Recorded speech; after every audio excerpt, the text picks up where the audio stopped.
ख्वाजा तरीफ अल मरूफ तीफी बट का लाहौर के जो मेन स्ट्रीमलाइन जो जगह थी वहां पर बजना शुरू हो गया था। उसकी रीजन ये थी कि अरशद अमीन चौधरी के बाद, उसके कत्ल के बाद तीफी बट बना। 1,13,00,000 रुपए अपने भाई के कत्ल का मुआवजा वसूल किया, लेकिन तीफी बट के नाम से वो खौफ खाना शुरू हो गया, क्योंकि दिन ब दिन ग्रुप्स की, गैंग की जो कंडीशन थी वो बढ़ती जा रही थी। भोला सुनहरा, हुमायूं गुज्जर और नाजी भट्ट से मुलाकात करवाने वाला वो लाहौर का ताजिर है मलक एहसान। दुबई में 1997 में मेरी उसने मुलाकात करवाई थी। 5000 गोलियां तीफी बट के घर पे चलाता है। बताया ये जाता है कि उस दौरान जब फायरिंग हुई थी, तीफी बट जो था ये वही डीएसपी है जिसकी शादी पर बिलाज जाता है, पर्चा दर्ज कर दिया जाता है, लेकिन गोलियां चलाने वाला मौके पर मार दिया जाता है। वो सीसीटीवी के सामने पेश होता है। पेश होने के बाद सारा वाकया बताता है कि मैंने किसके कहने पर ये फायरिंग की। उसी जिरगे में बात, छोटी सी बात बड़े पैमाने पर पहुंच गई और अरशद मीन चौधरी को टैंकी वाला ग्राउंड में कत्ल कर दिया जाता है। जी अस्सलाम वालेकुम जी, आज हम उस मुकाम पर मौजूद हैं जहां पर 45 साल राज करने वाला वो शख्स जो आज मनोमन मट्टी के नीचे है। और मैं आपको यहाँ ये भी बताता चलूं कि क़याम पाकिस्तान के बाद जब ख्वाजा तरीफ अल मरूफ तीफी बट के वालिद ख्वाजा गुलाम हसन लाहौर में जब आते हैं तो वो ग्वाल मंडी में एक अपना घर लेते हैं। इसी जगह पर वो 3 नौजवान बेटे इन्हीं गलियों में अपने बाप के साथ वो कदम ब कदम चले, लेकिन बाप ने सबसे पहले जो काम स्टार्ट किया वो आजम मार्केट में एक कपड़े की दुकान ली, जहां पर अपना रोजगार का सिलसिला जो है उन्होंने चलाया। ये मैं आपको यहाँ ये भी बताता चलूं कि जी जब गुलाम हसन गुलशन ने जब लाहौर में कदम रखा तो उन्होंने एक नहीं, 2 नहीं, बल्कि कई ऐसी दुकानें खरीदी जिनमें अकबरी मंडी था, ग्वाल मंडी में था, आजम मार्केट था। खराद के लिए एक फैक्ट्री खरीदी। जो इनका सबसे बड़ा बेटा था यावर गुलशन, वो खराद की फैक्ट्री को देखते थे। और सेकेंडली ख्वाजा अजहर गुलशन और ख्वाजा तरीफ गुलशन जो थे बरांथर रोड में बैठकर पीटर इंजन की दुकान पर बैठकर अपने रोजगार का सिलसिला जो था उसको जारी सारी रखे बैठे थे। लेकिन ये लाहौर है और मैं अपने नाजरीन को ये बता दूं, लाहौर एवें नहीं किसी नू मनदा, अगर जिन्हों मन लवे तो तीफी बट बन जाता है और गोगी बट बन जाता है। और तीनों भाइयों में से जिसने लाहौर को मनवाया उसका नाम था तीफी बट। और तीफी बट 80 की दहाई में अपने भाई के साथ बरांथर रोड बैठकर पीटर इंजन की दुकान पर बैठा करता था और आज भी उनकी दुकान जो है वो वहां पर मौजूद है और आज भी उनकी दुकान को आज भी मैनेजर उसको देख रहे हैं। डॉन का एक नाम उनको दिया गया। लेकिन मैं आपको ये बात बताता चलूं, इनका जो सिलसिला था ख्वाजा तरीफ अल मरूफ तीफी बट का, वो ये था कि 90 की दहाई के बाद इनका नाम जो था लाहौर के जो मेन स्ट्रीमलाइन जो जगह थी वहां पर बजना शुरू हो गया था। उसकी रीजन ये थी कि अरशद अमीन चौधरी के बाद, उसके कत्ल के बाद तीफी बट बना। अरशद मीन चौधरी एक ऐसा नाम था जिसके खौफ से लाहौर की जितनी भी स्टूडेंट फेडरेशन थी वो खौफ खाती थी और बड़े बड़े सियासतदान अरशद मीन चौधरी के साथ मुंसलिक थे। अरशद मीन का भाई अनवर जो था वो अपने भाई को मिलने के लिए दयाल सिंह कॉलेज आता है, लाहौर आता है। लिया से ये ताल्लुक रखते थे। जब ये आता है लाहौर में आता है और भाई से मुलाकात करता है और भाई से मुलाकात करने के बाद सामने दयाल सिंह कॉलेज के सामने ही एक पान की दुकान थी। उस पान की दुकान पर तीफी बट ग्रुप के लोग वहां पर मौजूद थे और ये हस्ब मामूल के मुताबिक सिगरेट नोशी के लिए वहां पर जाता है और मगर वो बात जो थी आपस में बहस में पड़ गई और बहस लड़ाई का मौजू बनी और लड़ाई का मौजू बनने के बाद अरशद मीन चौधरी के भाई अनवर चौधरी जिसको गोली लगती है, जख्मों की ताप ना लाते हुए वो मौके पर ही जाँ बहक हो जाता है। जब अरशद मीन चौधरी का भाई कत्ल होता है तो अरशद मीन चौधरी लाहौर का एक नामी गिरामी गुंडा था और जिसके नाम से जितने भी समझ लेंगे ताजर थे या जो भी सियासत से मुंसलिक जो लोग थे वो डरते थे और तीफी बट ग्रुप ने ये सारा मामला जो था ये हैंडल किया। और दूसरी जानब अरशद मीन चौधरी ने 1 करोड़ 13 लाख रुपया ख्वाजा अजहर गुलशन से वसूल किया। 50 लाख एक, 50 लाख एक और 13 लाख एक, 1 करोड़ 13 लाख रुपए अपने भाई के कत्ल का मुआवजा वसूल किया। लेकिन वो गवाही अदालत में जाकर गवाही नहीं देता था। और ये केस को खत्म करने के लिए, इस केस को खत्म करने के लिए तीफी भट्ट ने काफी लोगों को कहा और लाहौर का फिर एक जिरगा बैठता है। पाकिस्तान के तहरीक का सबसे बड़ा वो जिरगा था। वो इकबाल टाउन की डिवीजन टैंकी वाला चौक में ये जिरगा बैठता है, जिसमें पाकिस्तान के तमाम तर जो क्रिमिनल एक्टिविटीज में जो मुलविस थे, जिनके लाहौर में नाम थे, वो वहां पर मौजूद होते हैं। हाजी परवेज के घर पर ये सारा जिरगा बैठता है। लेकिन वहां पर बात नॉर्मली एंगल में चल रही थी, बात जू का तू का शिकार हुई। उसी जिरगे में बात, छोटी सी बात बड़े पैमाने पर पहुंच गई और अरशद मीन चौधरी को टैंकी वाला ग्राउंड में कत्ल कर दिया जाता है। जब अरशद मीन चौधरी कत्ल होता है तो दूसरी जानब तीफी भट्ट का लाहौर में राज हो जाता है। उस दौरान लाहौर की गली हो, महल्ले हो, या जो भी नेगेटिव अप्रोच रखने वाला शख्स था, उसको तीफी भट्ट के नाम से वो खौफ खाना शुरू हो गया। क्योंकि दिन ब दिन ग्रुप्स की, गैंग की जो कंडीशन थी वो बढ़ती जा रही थी। ईद मिलाद नबी का दिन था और उस दौरान तीफी भट्ट के जो लोग थे उस पर हमला आवर होते हैं और 14 के करीब लोग जो हैं वो ईद मिलाद नबी के मौके पर मारे जाते हैं। और ताहिर प्रिंस जो था मदई बनता है।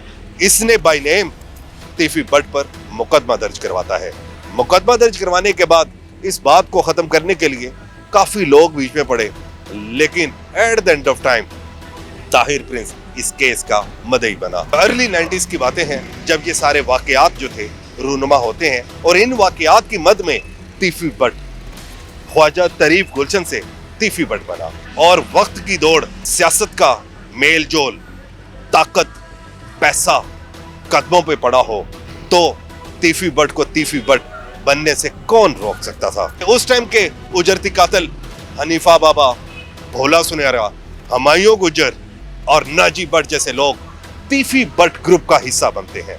क्योंकि हनीफा बाबा की एक अलग स्टोरी है, मगर इसी हनीफे बाबे की बना पर ही तीफी भट्ट पर बिल्ला ट्रका वालों का केस जो है वो कत्ल केस में नाम आता है। तीफी भट्ट का एक इंटरव्यू सुना होगा जिसमें तीफी भट्ट ये अल्फाज कहता है कि मुझे हनीफा बाबा, भोला सुनहरा, हुमायूं गुजर और नाजी भट्ट से मुलाकात करवाने वाला वो लाहौर का ताजिर है मलक एहसान। दुबई में 1997 में मेरी उसने मुलाकात करवाई थी। मुझे नहीं मालूम कि बिल्ला ट्रका वालों को कत्ल किसने किया या मेरा किसी किस्म की कोई भी मुदाखलत नहीं है बिल्ला ट्रका वालों में। लेकिन जैसे ही मेरी इनसे मुलाकात होती है, ये एक उजरती कातिल जो थे, इनकी बिल्ला ट्रका वालों और टीपू ट्रका वालों से दुश्मनी थी। और जब ये दुबई से वापस आते हैं और मुझे इतला मिलती है कि हनीफा बाबा, भोला सुनहरा और कुछ हुमायूं गुजर ये टीपू ट्रका वालों की ताक लगाकर खड़े हैं मजंग हॉस्पिटल पर। जब मुझे इतला मिलती है कि टीपू ट्रका वाला को भोला सुनहरा, हनीफा बाबा और हुमायूं गुजर इसको मारने की गर्ज में मजंग हॉस्पिटल पर मौजूद हैं, तो मैं फिलफौरन बिल्ला ट्रका वाला का एक मुंह बोला भाई था सदीक, मैं उनको फोन करता हूँ। फोन करके मैं कहता हूँ कि भाई टीपू ट्रका वाला नू ਅੱਜ ਉਹਦਾ ਥੜਾ ਲੱਗ ਗਿਆ ਇਹ ਤੇ ਉਹਨੂੰ ਇਹ ਲੋਕਾਂ ਨੇ ਮਾਰ ਦੇਣਾ ਇਹ। ਅੱਜ टीपू ਨੂੰ ਕਹਿ ਰਿਹਾ ਕਿ ਆਪਣੀ ਮਾਂ ਦੀ ਇਆदत ਕਰਨ ਲਈ ਉੱਥੇ ना जावे। और यही हुआ। उस जो मुंह बोला मामू था उसने टीपू ट्रका वालों को फोन करता है और फोन करके कहते कि बेटा आज तुमने अपनी माँ की तीमारदारी करने के लिए नहीं जाना। और ऐसा ही होता है, टीपू ट्रका वाला नहीं जाता और ये टीपू ट्रका वालों की जान बचाने वाला ये तीफी भट्ट है। लेकिन हालात ने साथ ना दिया, टीपू ट्रका वाला तीफी भट्ट के अगेंस्ट हो जाता है। वक्त की रफ्तार ने टीपू ट्रका वाला और तीफी भट्ट को आमने सामने मुखालफिन की मद में खड़ा कर दिया। नवाबजादा नसरुल्लाह खान और जदोई और परवेज मुशर्रफ, आसिफ अली जरदारी, बेनज़ीर भट्टो और यहाँ तक के राना मकबूल, आईजी कराची और बाकी इसके अलावा भी लातादाद ऐसे लोग हैं जिनका ताल्लुक ये बिला वास्ता तीफी बट से था। सन 2000 की दहाई में तीफी बट एक ऐसे अरूज के पैमाने पर पहुंच चुका था कि जब लाहौर नहीं, पंजाब नहीं, बल्कि पूरा पाकिस्तान तीफी बट को जानने लग पड़ा। तीफी बट का काम जो था जमीनों को खरीदना, औने पौने दामों खरीदना, या फिर इस दौरान मैं आपको ये भी बताता चलूं कि आबद बॉक्सर भी तीफी बट का पेटी भाई रहा है। यानी कि वो पंजाबी में कहते हैं कि जी दोनों इक्को लैन तीरे लगे रहने। और मैं आपको ये भी बताता चलूं कि जी आबद बॉक्सर के जो मामू थे, उन्होंने एक यानी कि ब्रिगेडियर थे, उनकी अहलिया थी नसीम शरीफ, उनसे मूनलाइट सैल्मा भी खरीदा था। लेकिन जैसे ही मूनलाइट सैल्मा खरीदा, तीफी बट के मुंह में रालें टपक पड़ती है और वो उसको हथियाने के चक्कर में कहता है कि जी मैं इसको किसी न किसी तरीके से ये मैं सैल्मा खरीद लूँ। लेकिन बात यहाँ खत्म नहीं होती। 2010 में टीपू ट्रक्का वालों पर अटैक किया जाता है, एयरपोर्ट पर अटैक किया जाता है, जिसका मुल्जिम जो है आज भी खुरम जो है कोल्ड लखपत जेल में सजा काट रहा है। तो उस पर अटैक किया जाता है, टीपू ट्रक्का वाला जो है वो कत्ल कर दिया जाता है। इसके नामजद मुल्जिमों में तीफी बट और इसके जो सात हवारी थे, उनका नाम मुकदमे में दर्ज किया जाता है। आबद बॉक्सर का जब नाम आता है, आबद बॉक्सर बैरून मुल्क चले जाते हैं और तीफी बट इस मौके का फायदा उठाते हुए वो मूनलाइट सैल्मा जो था वो मामू को निकालते हैं, पकड़ते हैं, बाहर निकालते हैं और जनाब सीआईए के हवाले कर देते हैं। और मूनलाइट सैल्मा जो था वो अपनी कस्टडी में कर लेते हैं। और पर जैसे ही उसके मामू को सीआईए के हवाले करते हैं तो मामू को जिनसी तशद्दुद का निशाना बनाया जाता है, लेकिन वो बेचारा यानी कि तशद्दुद जिस्मानी रिमांड का सामना नहीं कर सका, वो जाँ बहक हो गया। उस दौरान तीफी बट ने मूनलाइट सैल्मा अपने कब्जे में कर लिया। मामला यहाँ पर खामोशी इख्तियार कर जाता है। तब जब बिलाज अपने बाप की सीट पर बैठता है, क्योंकि बिलाज एक पढ़ा लिखा लड़का था, उसका ये कहना था कि मैं चाहता हूँ कि ये जो हमारी यानी कि 3 दहाइयों से या 2 दहाइयों से दुश्मनी चलती आ रही है, ये स्टॉप हो जानी चाहिए, ये ख़त्म हो जानी चाहिए। हम आज़ादाना ज़िंदगी गुजारें और हमें किसी से कोई मसला नहीं। लेकिन उसके साथ उसके जो शरपसंद हवारी जो थे वो नहीं चाहते थे कि इन दोनों ग्रुप्स में सुलह हो, जबकि इन दोनों ग्रुप्स में सुलह करवाने के लिए पुलिस के आला अफसरान और जो इलाके के असर रसूख वाले इंसान थे वो भी सुलह करवाने में काफ़ी उन्होंने मुस्बत इक़दाम उठाए, लेकिन सुलह ना हो सकी। 7-8 साल ये बड़ा दोनों मुखालफिन में अमन और सुकून रहा। लेकिन बात उस वक्त उजागर होती है जब तीफी बट के घर पर एक डीएसपी का बेटा फायरिंग करता है और फायरिंग 5000 गोलियां तीफी बट के घर पे चलाता है। बताया जाता है कि उस दौरान जब फायरिंग हुई थी, तीफी बट जो था अपनी फैमिली के हमरा बैठकर अपने नवासे की सालगिरह मनाने में मसरूफ था, ठीक है। लेकिन जैसे ही गोलियों की आवाज सुनते हैं तो वो जाहिर है एक बंदा अलर्ट हो जाता है। इसी तरह तीफी बट भी अलर्ट हुए, मगर उन्होंने मुकदमा दर्ज न कराया, उन्होंने हालात का जायजा लिया और खामोशी इख्तियार की। जैसे ही उनको इल्म होता है कि ये जिसने मेरे घर पर फायरिंग करवाई है वो फलां फलां डीएसपी का बंदा है, यानी कि खामोशी इख्तियार कर लेते हैं। मगर डीएसपी को खौफ तारी हो जाता है, ये वही डीएसपी है जिसकी शादी पर बिलाज जाता है। मगर वो डीएसपी अपने डीएसपी दोस्त के साथ मुलाकात करने के बाद वो तीफी बट को एक पैगाम भेजता है कि मुझे और मेरे बेटे को माफ कर दिया जाए, ताकि किसी किस्म की कोई दुश्मनी नहीं है, हमें माफ कर दिया जाए। तीफी बट यहाँ पर कहता है कि मैंने माफ किया, पर एक शर्त है मेरी। वो शर्त ये है, अपने बेटे को कहो सीसीपीयू के सामने पेश हो, और उस वक्त के सीसीपीयू थे अमीन वैंस, उनके सामने पेश हो और ये सारा वाकया जो है उसके सामने रखे। और ऐसा ही होता है, वो लड़का जो था डीएसपी का लड़का, वो सीसीपीयू के सामने पेश होता है। पेश होने के बाद सारा वाकया बताता है कि मैंने किसके कहने पर ये फायरिंग की। और जब सीसीपी को इन सारी चीज़ों का पता चलता है, वो एसपी सिटी को फ़ोन करता है। मगर सीसीपी को नहीं मालूम कि एसपी सिटी के पास ऑलरेडी बिलाज के जो साथी थे वहाँ पर कुरान उठाकर वहाँ पर मौजूद है कि हम इस वाक़े में मुलविस नहीं है। सीसीपी का हुक्म जारी होता है कि इनको फौरन हिरासत में ले लिया जाए। कुछ दिन गुजरे, कुछ रातें गुजरी, माहौल फिर गर्म हो जाता है। दोनों जानब जो बरसों से आग लगी हुई थी वो भड़कती है और जवेद भट्ट साहब जो तीफी भट्ट साहब के बहनोई थे उन पर फायरिंग की जाती है, मगर जवेद भट्ट साहब मौके पर जहां बाग होते हैं और उनकी अहलिया जो है वो भी जख्मी हो गई। इस दौरान तीफी भट्ट काफी गम में और गम और गुस्से का उन्होंने इजहार किया कि हम पर यह जुल्म किया गया है, हम खामोशी से अपनी जिंदगी बसर कर रहे थे, दुश्मनी की आग को दोबारा से जन्म देने वाले लोगों को हम अब कैफरे करदार तक पहुंचाएंगे। फरवरी का महीना हो और 2024 में शादी की तकरीब में, उसी डीएसपी के बेटे की शादी की तकरीब में अमीर बलाज टीपू ट्रक्का वाला अपने दोस्तों के हमरा, अपने गनमैन्स के हमरा वहां पर जाता है, पर वो खुशियां, वो रौनकें, वो ढोल की ताप पर भंगड़े वक्ती तौर पर थे और एक दूसरी जानब गोलियां चलती हैं और अमीर बलाज कत्ल हो जाता है और थाना चौक में मरकजी मुलजिम तीफी भट्ट और गोगी भट्ट के खिलाफ और बाकी 5 नामालूम के खिलाफ पर्चा दर्ज कर दिया जाता है, लेकिन गोलियां चलाने वाला मौके पर मार दिया जाता है। तीफी भट्ट आउट ऑफ कंट्री चले जाते हैं, गोगी भट्ट 16 महीने रिपोश रहते हैं। 28, 29 और 30 अगस्त 2025 तक ये दुबई में अपना इलाज करवाने के लिए आए थे, क्योंकि ये बीमार थे, इनको 2 स्टंट पड़े हुए थे, ये अपना इलाज करवाने के लिए आए थे। और जब वो अपना इलाज करवाते हैं दुबई में एक जगह है फिशर चौक, वहां पर तीफी भट्ट अपनी गाड़ी में बैठ के जा रहे होते हैं।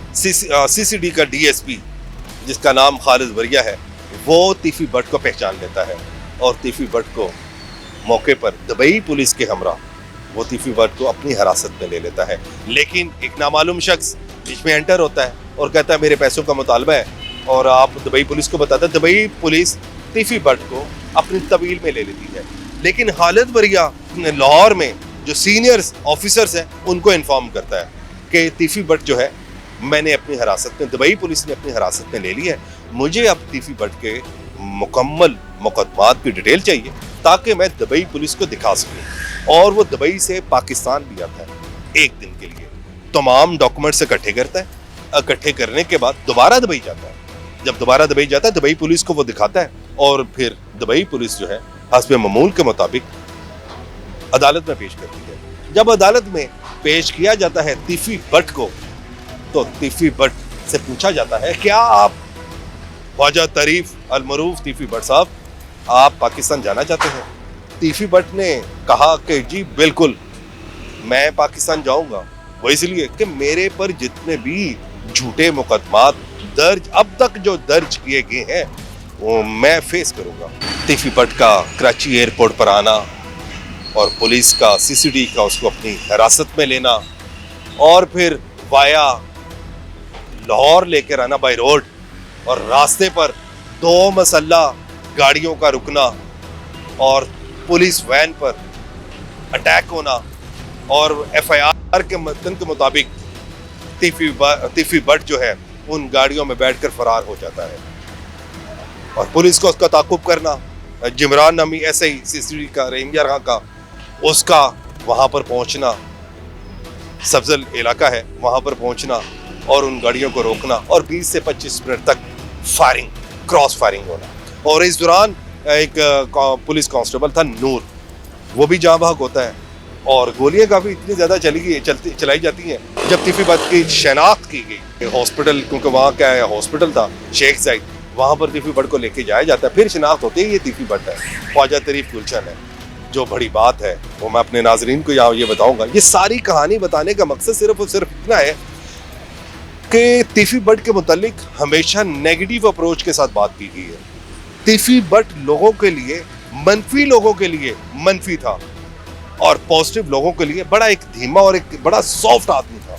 जो उसके तीफी भट्ट के जो हवारी थे, जो उसको उठाने वाले थे, वो उस तीफी भट्ट के नाम का नाजायज फायदा उठाते थे, जबकि तीफी भट्ट एक दुश्मनदार बंदा था, दुश्मनी की भेड़ पे उसको चढ़ाया गया।